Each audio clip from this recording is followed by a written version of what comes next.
What's up, fellas? Point guard here.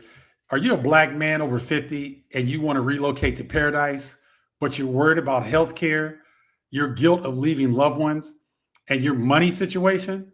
Well, stay tuned because this video is just for you.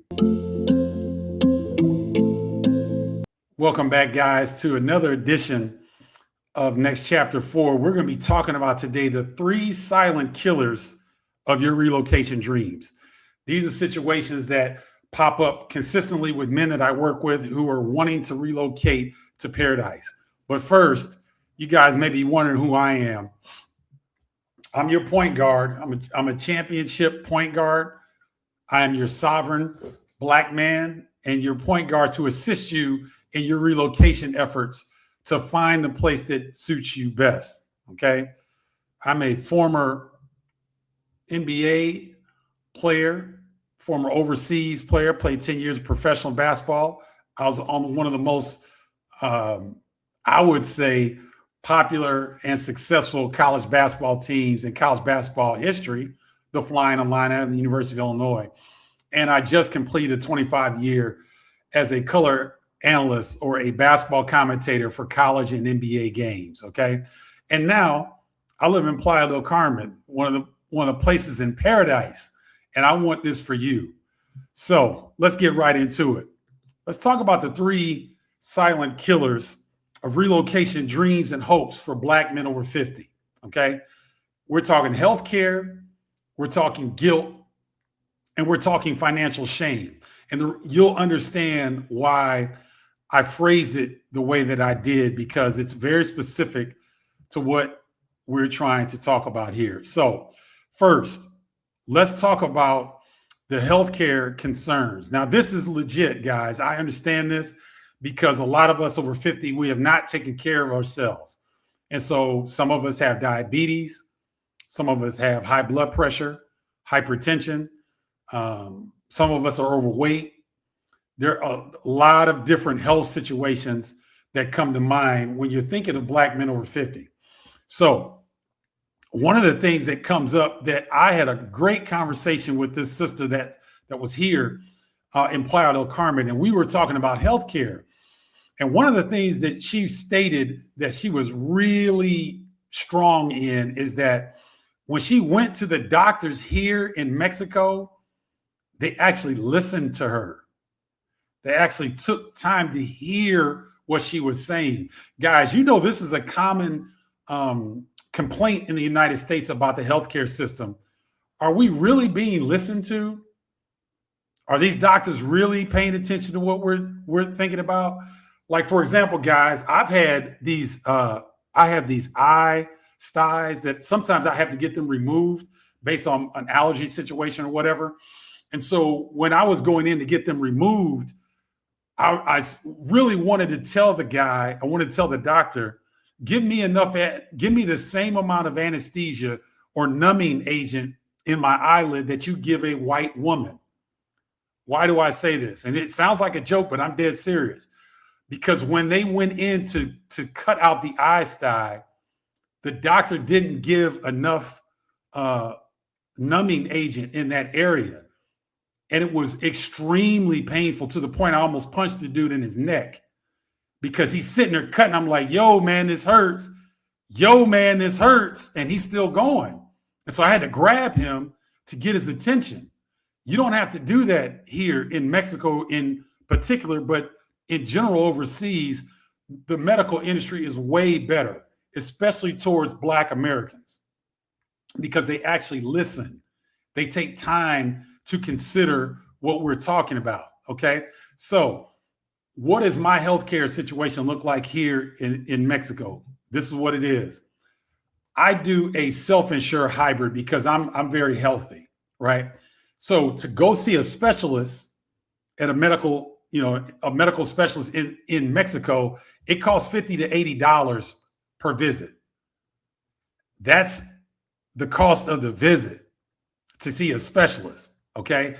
Then the pharmacies and the drugs that are offered in the United States are offered here for a fraction of the cost. You can walk down the street around the corner, because there's pharmacies on almost every corner here where I live in Playa del Carmen. you can walk in and get prescription drugs that are behind the counter that you need a prescription for in the United States. You can walk in right now to a pharmacist in a pharmacy, and they will give you 90 to 95% of the drugs that you need. If there are other drugs that you need that they don't want to give right over the counter, they generally have doctors inside of these pharmacies or right next door where you can go. And I believe it's a $15 consultation. You can talk to them about your symptoms and situation. They will then give you what you need to go back to that pharmacy and get the drugs that you need. Okay. So the ability to create a very specific plan for your needs, that is more than doable here in Mexico. Now, if you want to go the private healthcare insurance route here in Mexico to get access to some of these high quality health solutions and these big time hospitals here in Mexico, guys, you're looking at $1,500 to $2,500 a year, not a month, a year. And in some of these plans, the doctors will make house calls. I'm not joking. This is serious. Okay. So that's the medical side of that. Now, if you want to schedule a relocation roadmap call with me, I'm giving out 5 15-minute relocation roadmap calls. These are calls where we sit down and I'm going to go over with you your specific insurance needs, your visa needs, your budget needs, and I will give you 3 countries that fit your criteria. So whatever your health situation is, if you have diabetes, if you have a pre-existing condition, whatever it is, we can go over that during the talk and figure out the 3 countries that you definitely need to consider. All right, moving on. Number 2, the leaving family guilt. This is big, guys. I know that I've had some issues with this. I've got older parents. They're in their mid to late 80s. They're doing well, but they're up there in age. And one of the reasons I chose Mexico is because I wanted to have a place to really get back home quickly in case something went down. Okay. Now, ideally, I want to relocate to somewhere where there are Black people, majority of Black people. Now, Mexico's great because I love the Mexican people, right? They treat me with utmost respect because I try to speak the language. I treat them with utmost respect. They in turn reciprocate that to me. All right. Now, here's a saying that really hit me hard. And I want you guys to really consider this. Check this out. You're not leaving your loved ones. You're saving them from watching you die. I'm going to say that again. You're not leaving them. You're saving them from watching you die. What does that mean to you guys? What it means to me is that I'm living out my best life here in Mexico. When I last saw my best friend, when I went to go support him for a medical procedure, the first thing he said was, "Man, you look like you lost weight, bro. You look like you're in great shape." He was looking at my facial structure. He was looking at my body, and he gave me a big hug. And he was like, "Bro, you look like you are really in great shape." Okay. I'm showing that I'm living my best life by example. That's the best example that you can give your family, guys. If you are struggling with mental health issues, if you are crumbling due to the weight of racism and microaggressions and overt racist actions taken towards you, like I was crumbling. I was literally dying in the United States. That's why I had to leave. I didn't give myself a choice. Because look, I had my dream job. I'm calling college basketball games. I'm calling some NBA games. I'm calling some WNBA games. Basketball is our family business. It's been a part of my life since I can remember.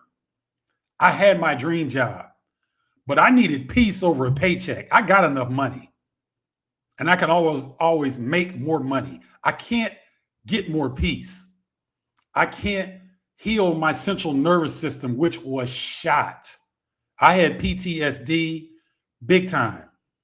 I can't You know, you can't heal in the same environment that made you sick. I'm going to say that again. You cannot heal in the same environment that made you sick, fellas. So if you got sick in the United States is not going to make you, it's not going to be the environment conducive enough for you to heal. You have to leave. You don't have to leave, but your family's going to sit there, watch you wither away and die an undesirable life. These supposed to be your golden years, guys.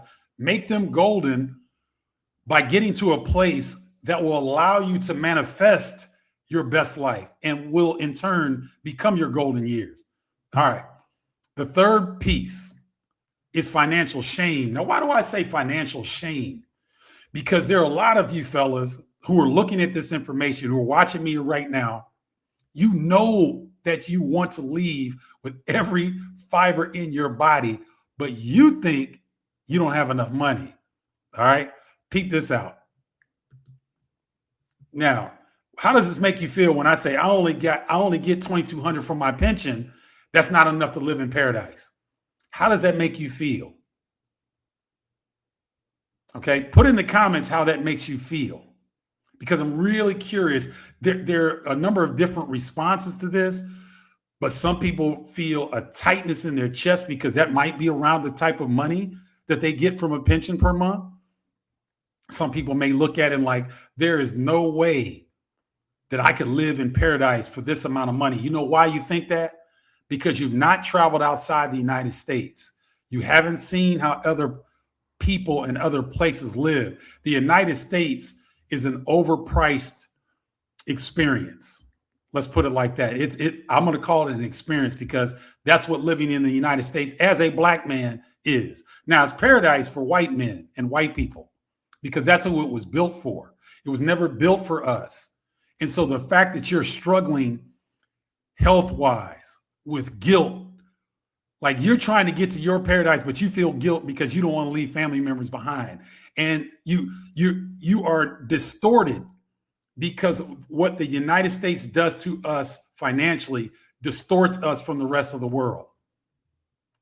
Guys, do you know that if you make $50,000 a year, that you're in the top 70, you're in the top 30, you make more than 70% of the world's population with a $50,000 a year salary? I believe that's right. You make more than 70% of the world when making $50,000 a year. So let me reframe this because I'm going to share my screen here because I want you guys to see something. All right. Now, Thailand is one of those places that when you are looking at a Thailand budget, a 2-bedroom apartment, 10 minutes from the beach, and I mean nice, is $680 a month. You read that right, $680 a month. Utilities and fiber internet, $75 a month.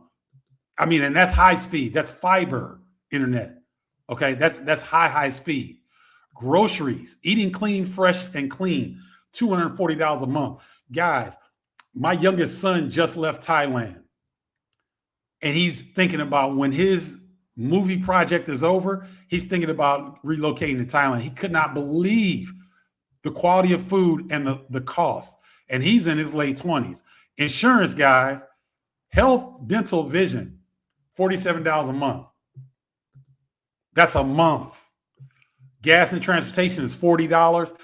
Uber rides in Bangkok, Thailand, from one side of the city to the other. And Bangkok, Thailand is a little bit smaller than New York. I think there is 6 million people in Bangkok, 6 or 7 million. So it's comparable to New York. When you go from one side of Bangkok to the other, the Uber rides are $3 to $6. Okay. Entertainment, eating out, etc., $150 a month. So your Thailand budget is $1,840 per month, guys. I'm not making this up. This is serious. This is real. Okay. So when you think about that, how does that make you feel? Do you believe it? Share in the comments how you feel about that, because I really want to address these for you guys. All right, let me give you an example of something. Another situation with money. For a Mexican temporary residency in 2026, this has just been adjusted. You must have 12 months. Wait a minute. Let me get that back up. Bear with me for a second, because that went off quicker than I wanted it to. Okay, let's try this again. All right.